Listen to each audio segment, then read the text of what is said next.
Talk, Friday Talk. Halo, kembali lagi dalam program podcast Antara Friday Talk, di mana obrolan kali ini kita akan membahas salah satu tema tentang ibu kota baru, yaitu yang akan dibangun di Kalimantan, dan kita langsung kehadiran salah satu seniman yang sangat terkenal, di mana ini akan menentukan nanti desain Indonesia ke depan, khususnya di desain Istana Negaranya akan seperti apa, dan akan menjadi sepertinya satu-satunya di dunia yang akan memiliki nilai keunikan salah satunya. Dan kita sambut yang sudah hadir di sini, yaitu Pak Nyoman Nuarta. Gimana kabarnya Pak Nyoman? Selamat pagi, baik, sehat kok. Wah, Pak Nyoman kelihatan segar dan sehat sekali nih Pak.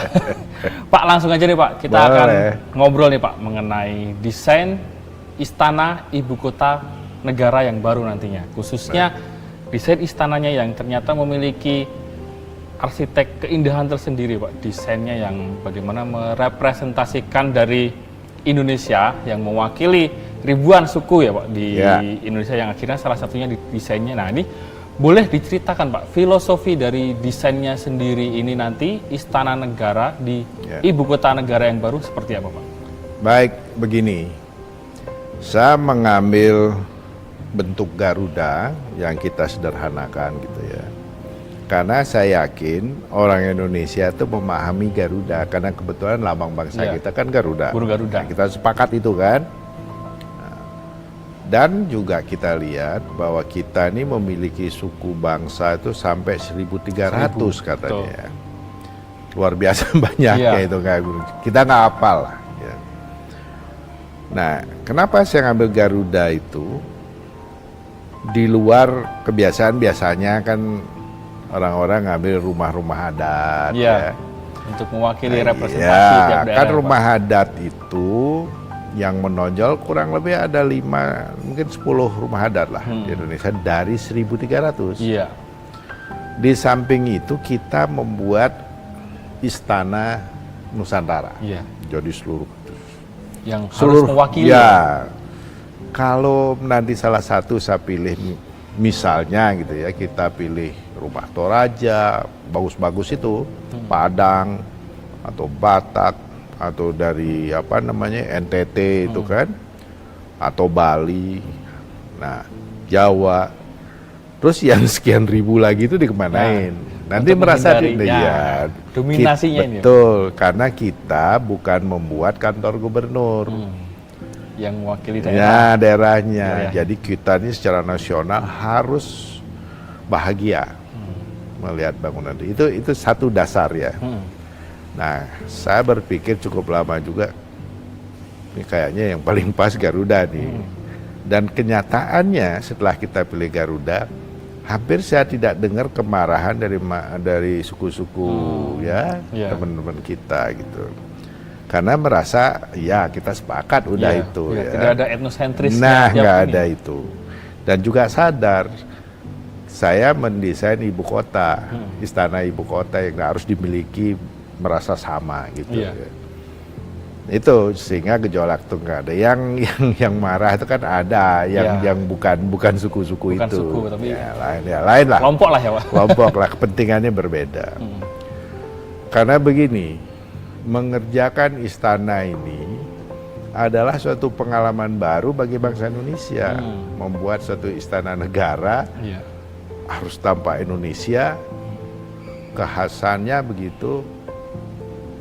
Dia harus tampak modern, dia bisa menyerap kebutuhan yang diperlukan oleh istana itu. Misalnya ruangnya itu perlu berapa gitu ya.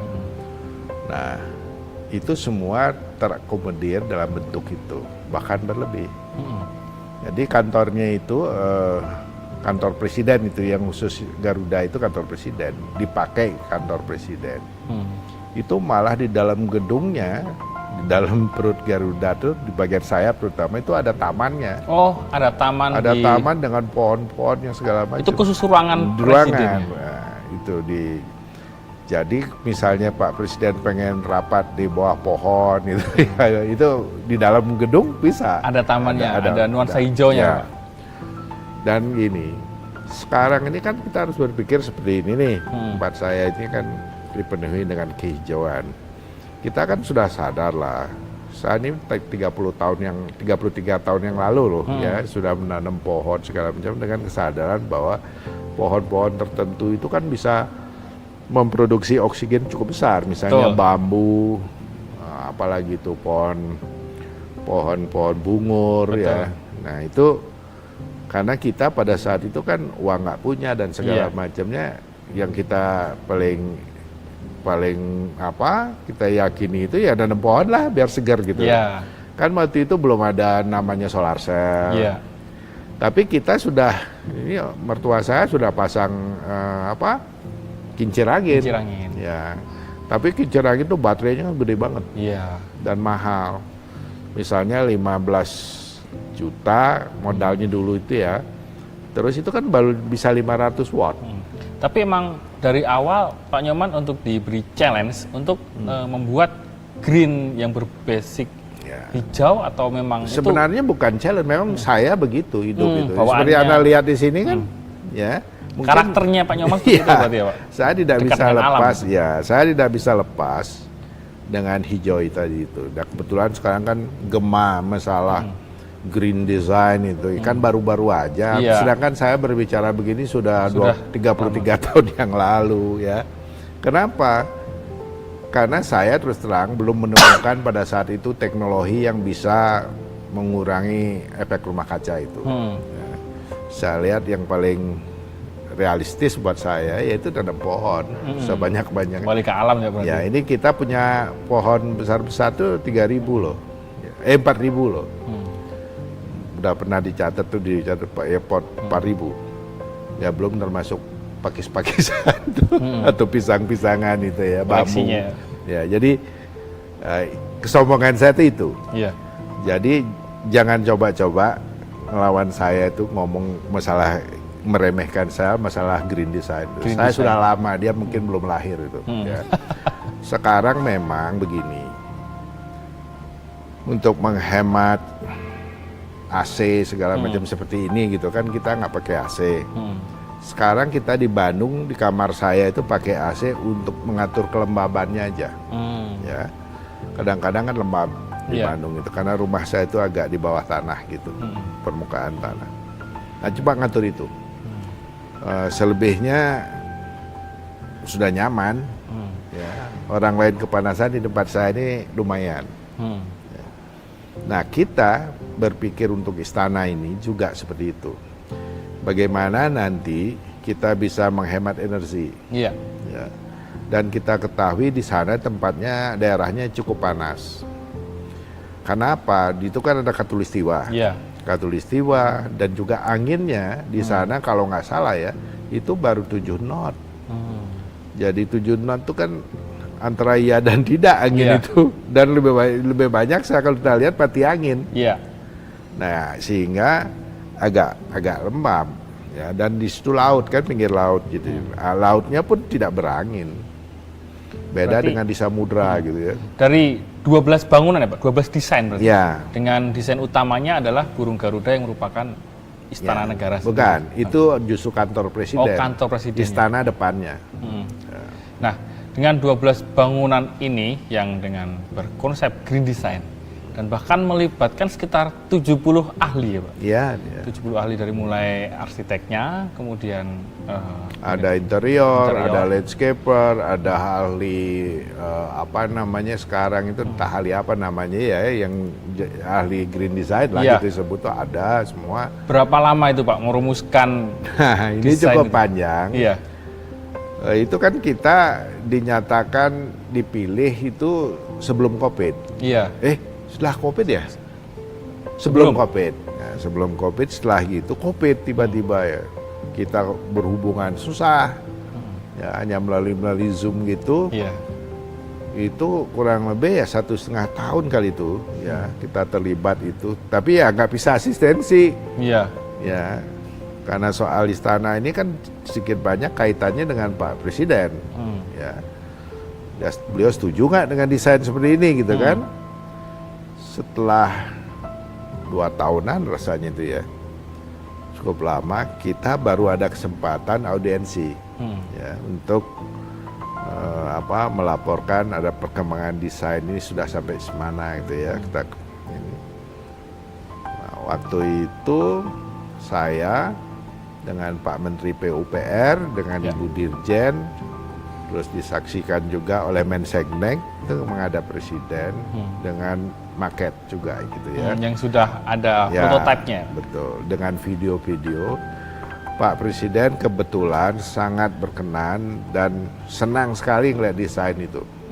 Dan itu udah mulai proses sayembara atau belum? Sudah sayembara dulu. Sayembara dulu. Itu kan yang pengikut sayembara itu kan ada kalau nggak salah berlima ya. Ya arsiteknya kalau nggak salah 4, terus saya 1, entah dianggap apa lah nggak tahu. Pokoknya saya diundang gitu ya. Iya.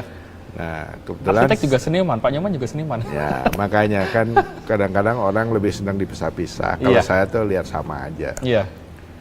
Nah, itu dipilih istana, komplek istana dan Masjid Agung. Itu loh, 2 itu. Ya. Nah, ini ntar setelah ini selesai tendernya, kita akan pindah ke Masjid Agung. Gitu. Itu juga dipilih Pak Presiden. Ya. Nah, memang tidak seperti mendesain gampang-gampangan gitu ya. Karena ini kan harus mengikuti segala macam, ada aturan, ini bangunan apa. Filosofinya harus, nasionalisnya harus kental ya Pak? Ya, di samping itu saja, tapi masalah biaya. Iya. Gimana bagus, tapi hemat. Nah, itu kan juga sulit. Karena situasi lapangannya kan berbeda. Iya. Itu proyek juga tanahnya konturnya di atas ekstrim. Kebetulan istana itu 88 meter dari permukaan laut. Iya. Jadi bukit-bukit. Kita berada di bukit. Nah, dulu kita dapat kebagian istana itu kecil, cuman 32 hektar kalau nggak salah. Saya nggak protes, bangunan begitu banyak. 32 hektar mana cukup. Semepet apa? Iya, dan kita lihat aja Jakarta gitu. Jadi kok kembali seperti Jakarta nanti gitu, desek-desekan ya. Akhirnya saya minta kalau ini minimal 100 hektar. Tapi dikabulkan nah sekarang yang Anda lihat tuh 55 hektar. 55 hektar. Ya lumayan. Kenapa harus gede? Bukan kita pengen gede-gede, bangunannya segitu-gitu. Tapi hijaunya yang banyak. Karena Pak Presiden minta supaya ada botanical garden. Itu langsung Pak Presiden yang langsung ke saya bicara itu. Karena desain yang awal itu kan nggak bisa kita bikin botanical garden, itu mah taman aja gitu, kecil-kecilan. Jadi saya nggak puas. Saya akhirnya ketemu lagi Pak Presiden, saya bilang, Pak, ya, kami mohon ya harus ada 100 hektar lagi. Setelah 55 hektar ini ada 100 hektar untuk botanical garden, hijau. Ya. Akhirnya diberikan di belakang istana itu. Ya, mungkin lebih tuh 100 hektar barangkali ya. Nah, jadi konsep kita itu kota masuk hutan, bukan. Tapi nanti hutan masuk kota. Terbalik. Memang basicnya memang hutan. Ya, cuman nggak ada hutan. Justru jangan salah pengertian nih masyarakat. Itu adalah kebun. Jadi apa namanya itu? Taman mungkin? Bukan. Itu tanaman industri. Tanaman industri. Ya, jadi kalau suatu saat itu dipanen. Pohon yang kelihatan tuh itu namanya eukaliptus untuk kertas. Kalau nggak salah umurnya 4 tahun atau 6 tahun tuh ditebang. Ya, ditebang untuk gundul lagi. Nah, saya waktu pertama kali 2 tahun yang lalu itu ke sana masih gersang. Saya malah kok kayak begini gitu loh. Rusak. Nggak ada hutan itu. Saya mimpi waktu mau nyebrang dari mana itu? Dari Balikpapan udah menghayal, wah kebayang nih gitu. Banyak. Kita sudah ngatur nanti apa namanya bangunan-bangunannya harus di sela-sela pohon, jangan ada nebang pohon. Kita udah pas ke sana nggak ada pohonnya, sama sekali. Gila tuh itu dibuat. Emang udah sebelumnya kondisi alamnya seperti itu? Iya, udah kayak gurun. Ya. Saudara, aduh ini kok sadis banget kita nih ya kan terhadap alam. Saya nggak cocok hati saya. Nah, setelah bicara dengan Pak Menteri, Pak ini saya bisa mundur nih. Ngelihat kayak begini saya kok jiwa saya ini nggak cocok. Iya, nasionalisme dan green Enggak, design yang terhadap dibawa. alam tuh kok saya Oke. berkhianat rasanya gitu ya. Saya nggak bisa tuh. Gitu. Karena saya dari kecil tuh lahir di alam yang sangat indah tuh di Bali itu di bawah gunung ya. Iya. Jadi nggak bisa ngelihat begitu. Tapi Pak Menteri bilang justru kita kesini kita mau hijaukan. Oke. Nah, setelah begitu nih ceritanya, pulanglah kita ke COVID kan, Iya. nggak pernah lagi ke situ. Terakhir arsitek saya survei ke sana, Pak, Bapak yang dilihat mana katanya itu. Yang saya lihat sudah hijau, pohonnya sudah 20 meteran, 15 meter. Hah? Salah kali kamu lihat. Iya. Enggak, itu Bapak yang pernah naik di apa namanya tuh? Bukitnya. Ada menara gitu, Iya. menara pandang itu Menara apa namanya. Oh, kok bisa ya saya bilang gitu. Pas saya tanya, gila tuh dalam 2 tahun itu sudah tinggi 15-20 meter pohonnya tuh. Itu tanpa sengaja ditanam atau Itu memang ditanam. Oh, ditanam. Itu yang Oke. saya bilang tadi, Iya. tanaman industri. Tanaman industri. Yang nanti Eukaliptus tadi itu. ya yang nanti 6 tahun dipanen. Wah, Dan kering. 2 tahun Gersang itu lagi nih kan. Iya. Udah tinggi ya, Pak. Itu udah tinggi, 20 meter, 2 tahun gila. Di sini kita ini kan banyak pohon. Ini puluhan tahun. Di sana luar biasa. Nah, baru saya baca-baca, ternyata yang dilintasi Katulistiwa, pohon itu punya kecepatan tumbuhnya itu Berkali-lipat. 10 kali. Oh, 10 kali lipat. Katanya begitu. Dari yang tidak dilewatin garis Ya. peristiwa. Tadinya saya omong kosong nih dalam hati saya. Ini sekarang lihat Buktikan kenyataannya sendiri ya, benar. Pak. Nah, maka dari itu Pak Presiden mungkin sudah memerintahkan kepada pertanian ya, yang ngurus tanaman-tanaman. Beliau sudah nanam. Nanti itu kalau ditanam sekarang begitu 2 tahun, 3 tahun udah akan tinggi pohon itu. Oke. Nah, kebetulan ada perintah dari Pak Presiden, pohon-pohon yang ada sekarang, walaupun itu tanaman industri, udah kita beli aja, jangan ditebang. Jadi pohon yang ada, yang kena bangunan gitu, itu saja yang boleh ditebang. Misalnya tapak bangunan, yang ini jangan ditebang, Iya. yang lain. Nah, itu menyenangkan nih kan. Di samping di sela-selanya nanti ditanamin pohon yang lain oleh Menteri Pertanian nih. Ya betul ya, Menteri Kehutanan Menteri ya, Kehutanan. Menteri Kehutanan, sorry. Nah ini saya jadi senang. Iya. Ya, kemarin saya ke sana, waktu Pak Presiden dengan Pemret 21 Pemret ke sana, mungkin dari Antara juga ada ya kemarin. Mungkin. Nah, Tapi yang jelas saya belum pemret. oh gitu. Jadi saya nggak ikut. Nah itu mengagetkan juga. Iya. Bendungan saya lihat sudah mau jadi. Sudah dimulai lah ya Pak intinya. Bukan mulai, udah mau Sudah jadi. Karena itu nanti bendungan itu suplai air ke Balikpapan dan ke IKN. Oke. Bisa dipakai. Iya. Nah, tolnya juga Balikpapan Samarinda sudah jadi. Terus jembatannya belum dibuka memang, belum diresmikan, tapi sudah jadi. Iya. Mengagetkan gitu Iya. loh, jadi cepat Cepat sekali. Ya tinggal nanti disambung mungkin hanya berapa kilo saja sudah ke IKN. Nah itu, nah ini saya sampai saya tanya Pak Menterinya, kapan nih dibangun kok aku nggak tahu, dia ketawa aja itu. Jadi luar biasa, jadi memang persiapan itu, kalau nggak jauh-jauh hari dibangun, itu kan sulit nantinya. Iya. Air dari mana, benar nggak? Iya. Nah ini pinter nih ngambil posisi ininya, lokasinya itu di antara Samarinda Balikpapan. Balikpapan. Jadi Balikpapan dan Samarinda akan berkembang dengan ada IKN itu. Oke. Ya ada tengah-tengah kan otomatis. Ada efek samping yang Bukan efek sampingnya, positif iya. ternyata. Tol sudah jadi kan, lebih berkembang kan. Iya. Nah nanti disambung ke IKN lebih lagi gitu. Nah dananya ya dana tol lain, bukan dana IKN. Iya. IKN kan pada saat itu belum ada undang-undangnya. Iya. Bagaimana? Pak, tapi ini kembali ke desain ya Pak. Ya. Desain mengenai istana sendiri. Sempat menjadi pro kontra atau polemik atau pembahasan nih Pak di banyak perbincangan bahwa.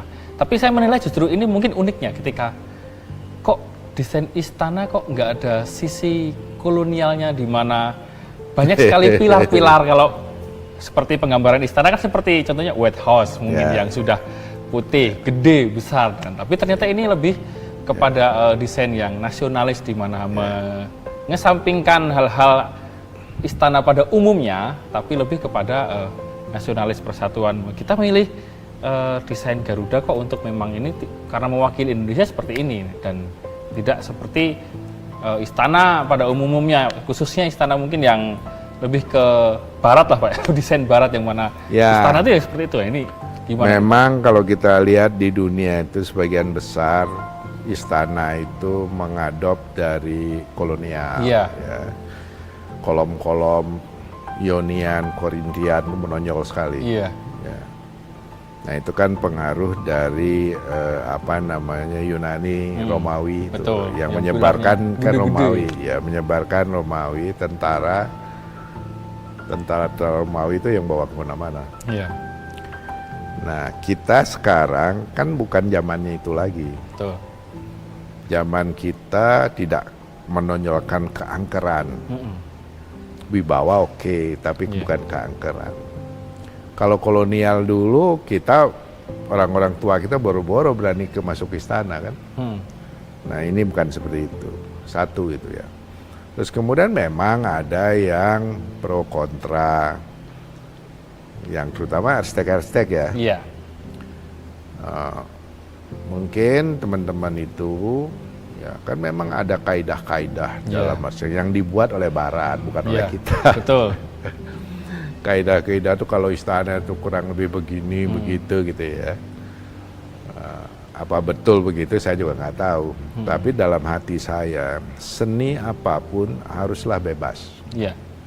Seni apapun. Dan saya tidak mau ada sekat-sekat seperti dulu tuh ada ya karya isme itu. Ya. Isme, terus kemudian pengkotak-kotakan, kaidah-kaidah. Nah saya nggak mau ikut itu. Untuk ide ya. Iya. Nah, tapi dalam pelaksanaannya itu kan bisa berkembang. Betul. Jadi ada ide, baru ide, kemudian kita kembangkan menjadi ide dasar. Gagasan itu namanya ide dasar. Kemudian dikembangkan menjadi basic design itu. Basic design itu sudah lebih jelas maunya. Ya. Dan juga kan begini, kita ini spesifik, kan betul. Kita ini kan harus tahu. Kalau saya tuh nggak usah dikasih tahu sudah begitu. Misalnya gini, kalau kita membangun sesuatu, kita kan tahu lingkungannya, harus pelajari lingkungannya. Di sana climate-nya apa? Banyak hujan kayak, banyak angin atau gempa. Ya. Terus kemudian chemical tanahnya seperti apa? Kita harus pelajari itu, baru kita nanti memutuskan bahannya pakai apa, pondasinya yang kita pilih seperti apa. Itu pengalaman saya mengatakan demikian, harus itu gitu loh. Mataharinya arahnya kemana gitu, supaya nanti gedung ini nyaman. Berarti menurut Pak Nyoman ketika memang harus mengadopsi unsur-unsur kolonial bangunan Yunani Barat tadi itu kurang sesuai Pak, kurang tepat di sana karena memang dari unsur konturnya mungkin, atau memang begini. Kalau saya sendiri kan saya tuh selalu ingin menonjolkan identitas. Identitas bangsa dalam hal ini. Karena kalau saya sebagai pematung saja berusaha sekuat mungkin, sekeras-kerasnya jangan kena pengaruh. Ya, karena begini, kalau kita sudah ada terpengaruh oleh seniman A, seniman B, apalagi di internasional, bagaimana mungkin kita punya identitas? Karena identitas itu baru akan lahir apabila kita mampu melihatkan karya-karya orisinil. Iya, otentiknya.